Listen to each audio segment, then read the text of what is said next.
जुलै महिन्याच्या सुरुवातीला मनमाड मालेगावसह नाशिक जिल्ह्यामध्ये पावसानं दमदार हजेरी लावली।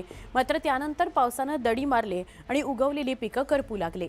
लवकरच पाऊस पडला नाही तर दुबार पेरणीचं संकट येण्याच्या भीतीनं शेतकरी चिंतातूर आहे।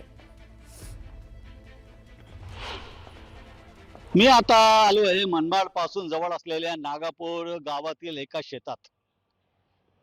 सुरुवातीला जो पाऊस झाला त्याच्या आधारावर या शेतकऱ्याने शेतात मका पेरलेला होता।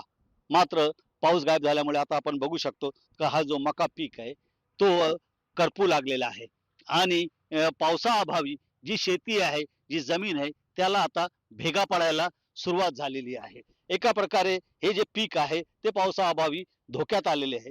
माझ्यासोबत बोलण्यासाठी शेतकरी आहे, त्यांच्याकडून जाणून घेऊया की त्यांनी किती दिवसापूर्वी काय पेरलं होतं आणि आता काय परिस्थिती आहे। भाऊ, किती दिवसापूर्वी किती एकरात काय पेरलं होतं आणि आता परिस्थिती कशी आहे पिकांची?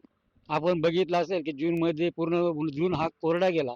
त्याच्यानंतर जुलैच्या पहिल्या आठवड्यात जो पाऊस झाला, त्या पावसाच्या नंतर थोडीशी वापसा झाल्यानंतर आम्ही ही मका पेरलेली आहे. ती मुली पण ती मका पेरून झाली, पण तिच्यातले जे आपण म्हणतो की मॉइश्चर जो असायला पाहिजे, गोलवा जो असायला पाहिजे तो सुद्धा इतका नव्हता.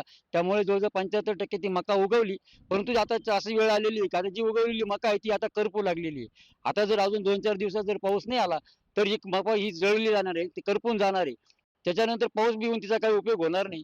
त्यामुळे आता हे दुबार पेरणीचं संकट आमच्यावर आता ओढवतंय काय, अशी आम्हाला आता चिंता व्हायला लागलेली आहे। ही परिस्थिती फक्त मनमाडच नव्हे, मालेगावसह संपूर्ण नाशिक जिल्ह्यात आहे।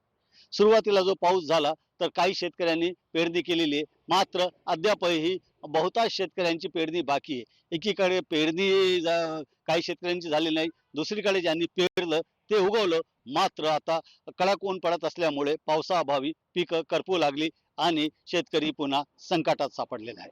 बब्बू शेख, न्यूज 18 मराठी, मनमाड।